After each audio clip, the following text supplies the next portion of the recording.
Hey, Margie here. Today we're delving into happiness with a very special guest, my husband, Craig. And Craig has been on the podcast before talking about autoimmunity and his experience, but today we're talking about happiness because Craig has gone to two of my happiness courses and then really taken the material to another level. He's been able to incorporate the concepts in his work with his patients, and it's really helped people improve their lives. And that's what I wanted him to share with everybody today. So we go through lots of things that really you can take away and use to increase your happiness. So stay tuned. Welcome, Craig. I can't thank you enough for being here with me today. And it's interesting because you started as my tech person when I started my happiness course, and you were really doing me a big favor by coming. But then I noticed that you were partaking and you were learning, and then all of a sudden you're coming home telling me that what you've been doing with your patients. And I couldn't get over. For me, it was so heartwarming just seeing how you took something I taught and took it to the next level and are helping people so much.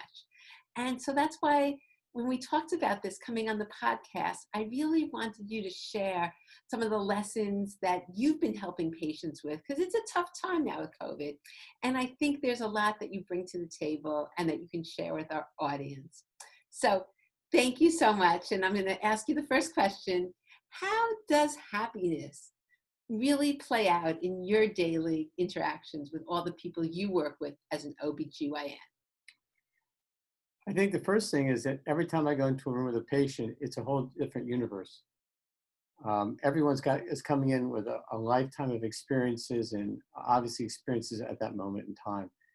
And each time you have to kind of figure out what's going on with every patient. And some of these interactions, as you probably know, are going to be kind of short. Some people want to come in and out. They don't want to talk a whole lot because they're OBGYN, but that's okay. But there's a lot of them that I know for a long time.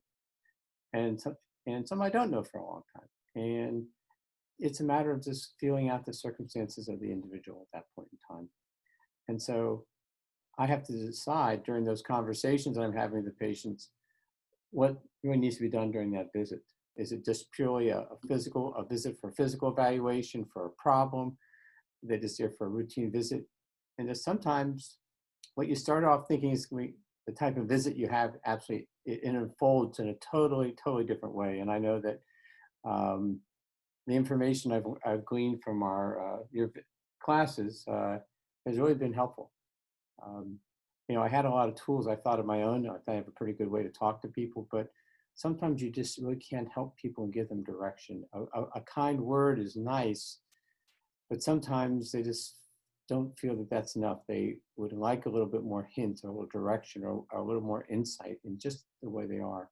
And so I think going through the happiness curriculum as a participant, as well as an IT person, and my IT experience was giving people the 800 number to Zoom or the 9-digit code to get into the class. But sometimes it was helpful and along the way. And yes, I have really taken to heart the happiness ideas, because I think it's something that we all need to share with each other, especially anytime, but at a time where we have lots of things that are different in our lives. It is really a welcome thing to be able to share with people. So I do thank you for that. Maybe all those 25 hours of happiness training I took will give me some moments that I can share. And I think my patients appreciate it. Oh, well, thank you. Well, it is funny because the second time I gave the live class, you chose to come, and I couldn't believe it. You had joined from the hospital when you were on call, so I guess you really did like it. But the interesting thing is, there's a lot of research on happiness, but once you took the class, you started delving in yourself and really looking things up. And why don't you share some of the findings that you found? Because there really is a lot of information, and it's surprising how many amazing health benefits happiness has. Well, I think we start off with a couple of things. The first thing is, we in our country, in the United States, think we are some of the happiest people on the planet. But it turns out, as of this year, we're the 19th happiest people in the world. And we went down from 18 last year, and a couple of years ago, we were 14th. I think we were close to the United Arab Emirates last year. And that, I guess, is okay. But I guess we expect more of ourselves. And I always wondered a little bit about what was going on. And in this past year, it's even gotten to be a little bit more intense and with the stresses that we have. But the things that we do know for sure, one, with our hearts, it's without doubt, we all know this, that the more stress you have, the more unhappy you are, the more chemical releases you have called adrenaline or the stimulating hormones for your heart. And we have more steroid releases, which will increase your sugars. So we're increasing our diabetes, and the stress levels on our heart lead to more heart attacks. So just from a physical point of view, I can tell you that when you're not as happy, you're going to put your body in a higher risk of some significant problems. And we know that heart disease is a danger to us. We know diabetes is a problem. And of course, obesity. When we're not happy, we tend to eat, we tend to sit still, and we don't exercise. Those are all not our bad habits, and we all know it. And when I go to talk to my patients, on the first page of the questions I'm asking is always about your exercise and your activity. Why? Because we know how important they are. And including in that is also making sure that they eat well. So you have to nourish the soul with your food. You have to find food that make you happy, but not too happy that you're going to eat the bad stuff. We always have a running discussion in our house about the best healthy foods to eat, and sometimes I just can't believe that a cookie is not a happy thing. I like to make cookies. It makes me happy, and I like to give them away at the hospital to my residents and to my nurses. And I'm gluten-free, so it makes it a little bit more challenging, but somehow I think that we all have to find something that will make us happy. But yes, I can tell you that there's research, and if you pick an organ system of the body, we talk about the effects of happiness on it. It doesn't matter what you pick, it's irrefutable, and I think we all intuitively know that. I know that when I'm happy, I want to go exercise, I want to go outside, I want to do things. And when I do that, my body feels better.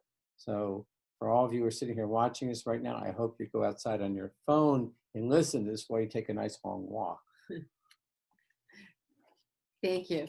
So as an OBGYN, you are in a unique position. You see women all stages of life.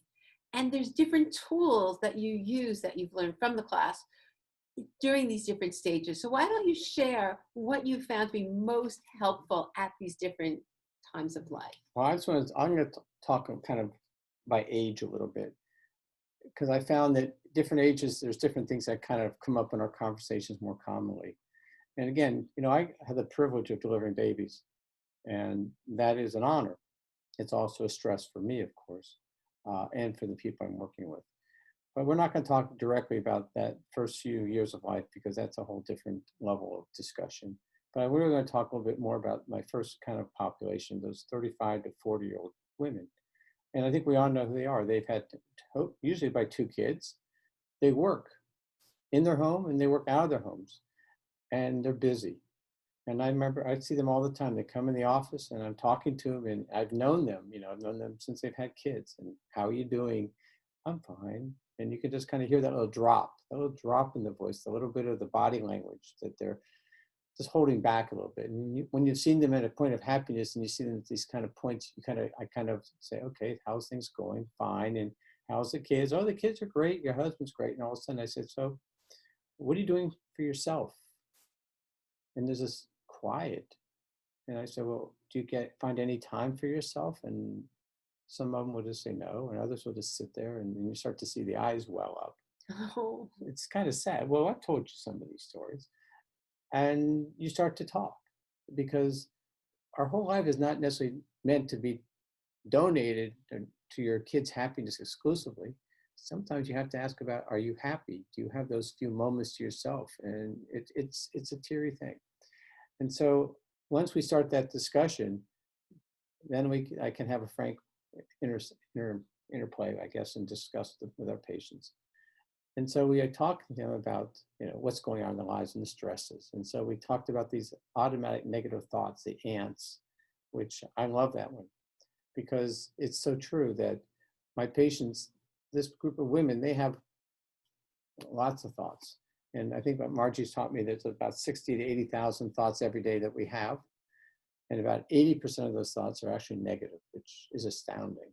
But it kind of makes sense. I've kind of made up my own reason why, which is that when you're a caveman, getting out of the cave is not safe.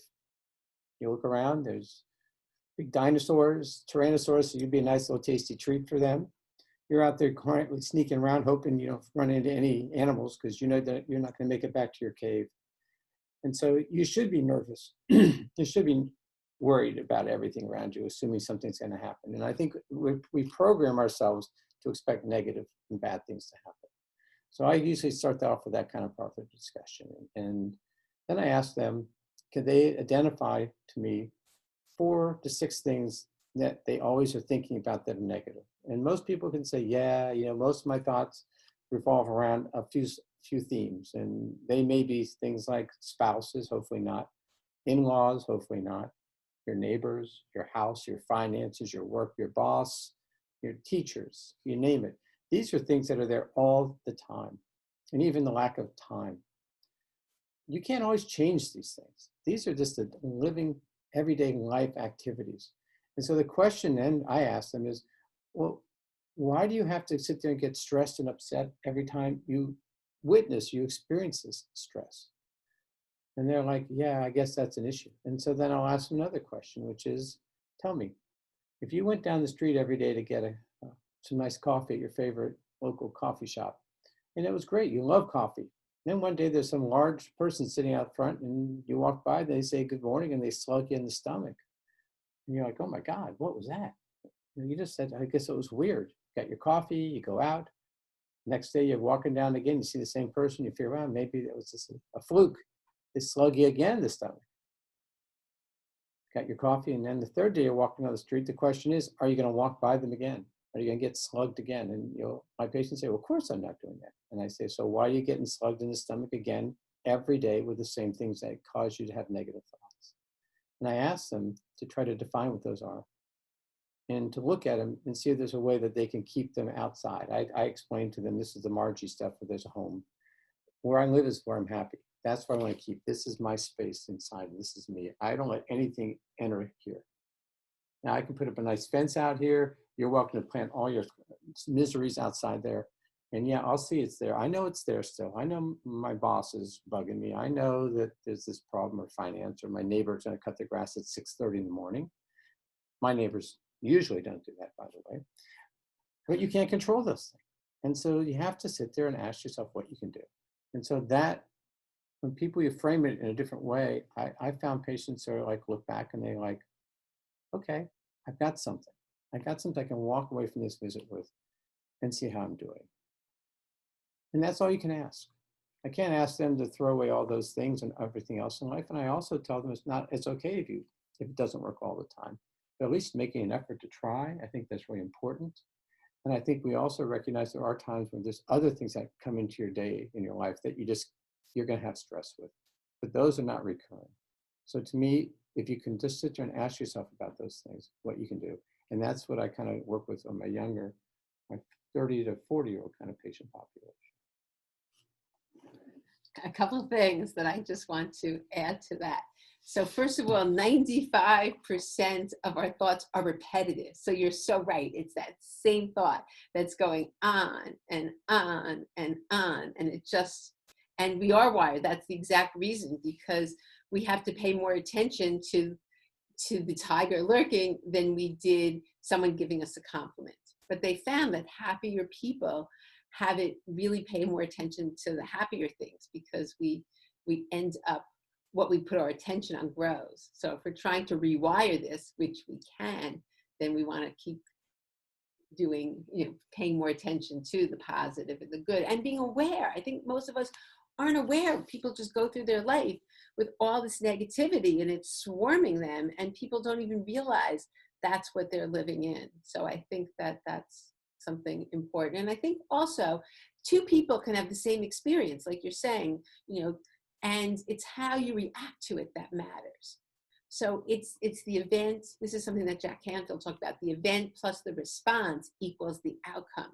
So, 2 of your patients, same scenario, and one is freaking out and one's just going with the flow. Or you could be driving in traffic. One person's ready to shoot themselves and pull their hair out, and the other person is using it a time to practice their breathing. Or so I think that, you can, once you realize what you're in with, then you can make the changes. So, okay, so that's the one. Let's continue. Okay, we'll move on. Let's move on now to the next group. Next group is those kind of 50-ish kind of age grouping women. And this is a time where maybe they aren't realizing everything in their life that they want. Family's not where they want them to be, the way they want things to be, or they're having marital issues. I mean, unfortunately, the reality is that, some of those relationships, some of those happy days that I remember them having in the past are not as happy anymore, and they may not be with their spouse anymore, or they're having challenges. And then the discussion at this point, again, really revolves around how do they react to the adversity surrounding them. And a lot of times, I think they feel more like a victim. They've lost confidence in who they are.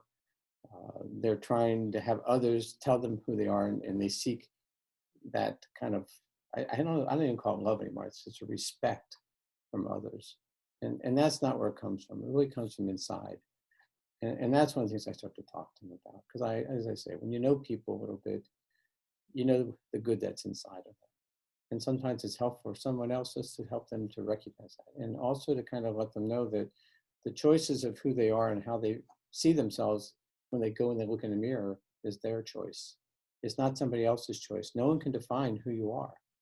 And I find this to be really powerful words for my patients, because sometimes they really just don't know who they are anymore. And I know we're getting a little bit deeper stuff in that respect, but it's actually very true.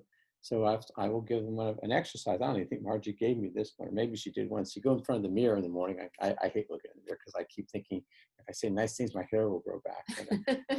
It hasn't worked yet. I'm still working really hard on it. My head is definitely a victim of all those years of delivering babies. I'm sure of that.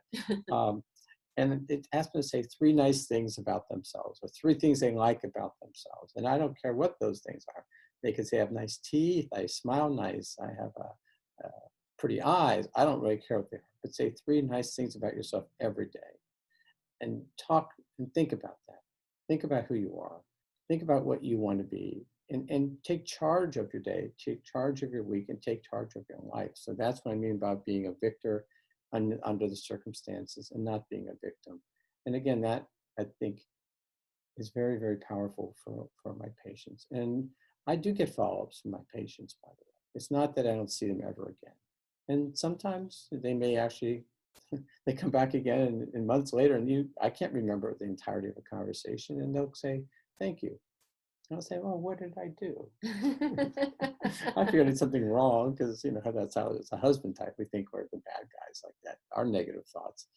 And they just say something about that conversation.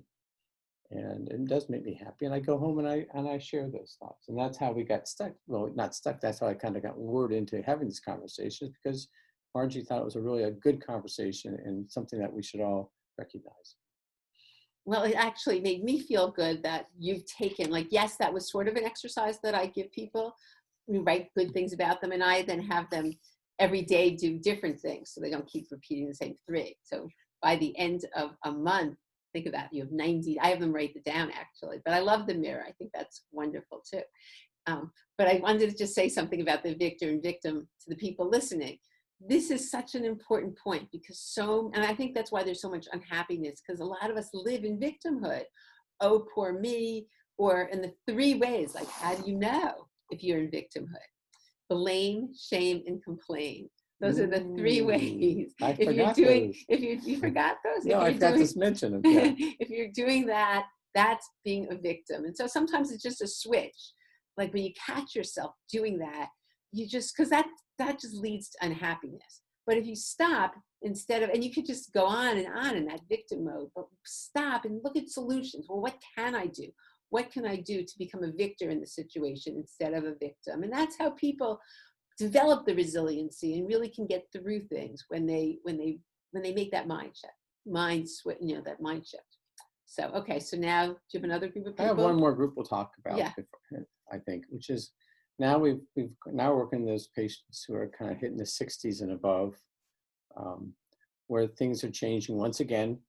A lot around them is changing, and that's most, not all, but a lot of them have children who may not be with them in the home anymore.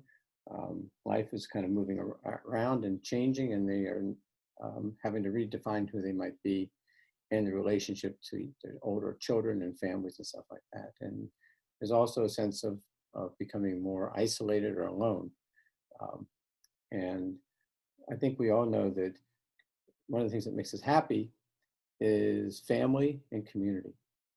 And so I have patients who are coming in at that point in time, and we're, talking. And again, Margie also is very involved with exercise and osteoporosis. And of course, I just don't, drink the Kool-Aid on happiness. I'm into the exercise and osteoporosis and health. I'm not letting those ladies get away with it. And I'm trying to get them. I say, well, you exercise? And they're like, no. Oh, okay. Well, why not? Well, I used to walk. Yeah. Well, why not now? I don't have a friend to walk with anymore. Okay, well, that's a little bit of victimhood, but I understand.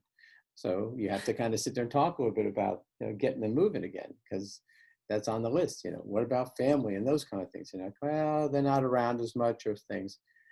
And what about playing a game? What about bridge or these things? Like, well, I don't know how. I don't know if I can do these things. People, once again, are are thinking negative. So all the things we are talking about before, about being a victim, about also thinking, not having a good self-image, card coming to play. But one of the things we know about happiness, because again, Margie pointed out, I started reading a lot about happiness when this all started happening, and that we need to be including ourselves in family.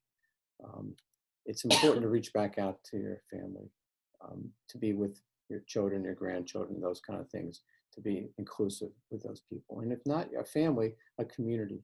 I know some of the people Margie works with in the senior community in New York, and excuse me, New Jersey, are wonderful, wonderful people, and they dedicate themselves to their work with seniors and osteoporosis, and they've created communities of people which are lovely and just terrific. And I recognize that that's there for people. And so again, at this point, my job is to kind of give them a little bit of encouragement and trying to remind them about the health benefits that go along with being happy in that time of your life as well. I'm so glad you brought up the point about relationships and family, because it matters who we surround ourselves with, and community. We're social beings. They did a very long study at Harvard over 82 years looking at over 700 men and what really makes them happy. And what was the conclusion? That it's the relationships that are so important to our health and happiness. And so this is a time that really pay attention, nourish your relationships, because it's going to be a really big area to increase your happiness. And so thank you for bringing that up. So we could go on and on, but let's talk about one last question. No, actually, there's a couple more questions I want to ask you. To share, why don't you share another example of what else you use in terms of, that, like, to share with people something else that you found so effective for the people that you work with. Well, I think I'm going to talk a little bit about more recently how I handle my patients, because right now, we just started opening the office back up again. We were out of office for 2 months because of what's been happening in the pandemic. And so I find at this point, my patients have another set of challenges, which are working and children in the home environment, either younger or older, in schools and those kind of things.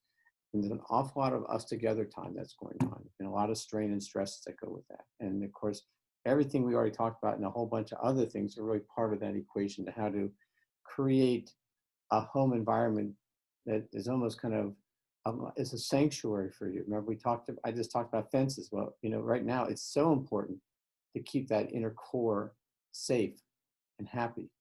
And so a couple of things that I always think are really important in that is that we need to think about how our kids are seeing us. How are we feeling? Are we showing a positive side? Are we always seeing things as a little bit dark and dreary outside? Are we short or snappy because so many things are going on? And our kids feel those vibrations. We all feel them. I mean, I can feel them in the room with my patients when they're really feeling that angst.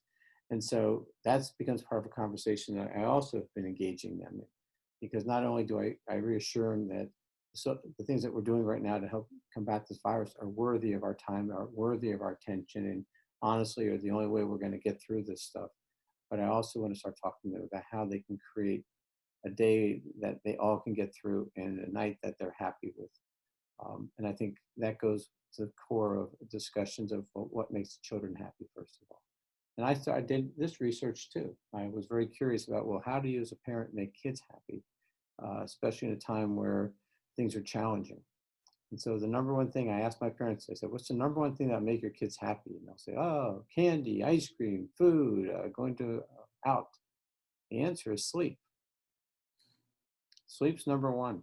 That if you don't have a child or a teen that's sleeping, you got a grump. You don't have a happy person. So that's number one. Number two is food. We got to put good fuel in ourselves and our children. And I also encourage my patients to actually start working with their children to get them to get involved in food preparation at this time. Talk about healthy foods. Make it a fun game to work with you and your spouse or partners and family to be part of the production and give them that self-worth and being proud of what they do. We know exercise, being indoor, but preferably being outdoors is definitely key for anybody, and especially younger members of your family. Being outdoors, taking walks in the woods, there's all kinds of data. It's really kind of interesting data about how happier we are when we go out in the woods, when it's quiet and more serene. And the good thing is that most of the time you don't need to wear a mask around trees. At least I hope not. Being around safe family is important, and finding some sense of purpose in your community, doing some community projects or things like that are all things I try to get my families to kind of focus their energies on as well. I think once you start to create that kind of positive family experience, everything else you can deal with, especially as you get together as a team. We know this is a rough way to go right now, but I think when I do talk to them about finding happiness within your family, that helps them. And when you tell them about where we are and what we see the near future and the longer term future being, and being honest with people, I find that at least gives them some level of comfort and measure that what they do is really worthwhile for themselves and their community. So to me, that is a way to create a level of happiness by empowering people. I think those are such great points. I found with families, the appreciation, everybody wants to be appreciated. And just when you focus on, as a family, a fun game is the appreciation game. People just tell people, even at the dinner table, one thing they appreciate about them. It makes you, we've played this game before, just the two of us, where you go back and forth. So if you're having issues with your spouse, you just go back and forth. Something I appreciate about you is, and then something I appreciate. And it just changes everything. Don't take my word for this. Try it. But appreciation is just something that everybody benefits from and makes them feel better. And I love the idea of engaging everybody in activities. That's so wonderful. And just the sense of community and purpose. I think purpose, and that's one of the modules actually in my happiness class. So we do a whole thing on passion and purpose, because that's what you want your life to be. And when you do that, that significantly increases your happiness. So we could go on for another hour. But I really appreciate you taking the time, Craig, to share this, because you have a different perspective and you've helped so many people. And so many times people will tell me, it wasn't that you delivered the baby. It was these other things that were so life-changing for them, about that you took the time and different things that you taught them. And I think that that's just so important. So I really appreciate taking the time to share this with everyone. And the other thing, I just wanted to tell everyone who's listening that I am starting a free happiness challenge. It's going to be 3 days where I'm going to be giving different, they're going to be 3 days live classes with me. And then I have lots of experts, other people coming on, talking about gut health, talking about different areas of also, because I believe health and happiness go together. So if you're interested in that, there'll be a link at the bottom, but you can just go to tinyurl.com/August Happiness Challenge. And you'll be notified with the information on this challenge. So anyway, Hope this is helpful, and stay well, everybody. And thank you again, Craig. Oh, I appreciate you too. Bye Bye bye. bye. I hope you've enjoyed today's episode with Craig as much as I have. And what I wanted to do right now is just summarize, because we talked about so many things, and I really want you to have some nuggets that you can put into your life right away. Because we're going through a challenging time, and anything we can do to increase our happiness would be just so beneficial. So first of all, we talked about being a victor and not a victim. And you can tell if you're in victimhood. Are you blaming, shaming, and complaining? And if that's the case, focus on, instead of the problem, focus on solutions. Number two, I love Craig's mirror exercise, where look in the mirror and say 3 nice things about yourself every day. And I'd make them different each day. And that's just a way to increase self-love and really feel good about yourself, because so often we are nice to everybody else, but we really are not nice to ourselves. Number 3, automatic negative thoughts, the ants. Are we swarming with negativity?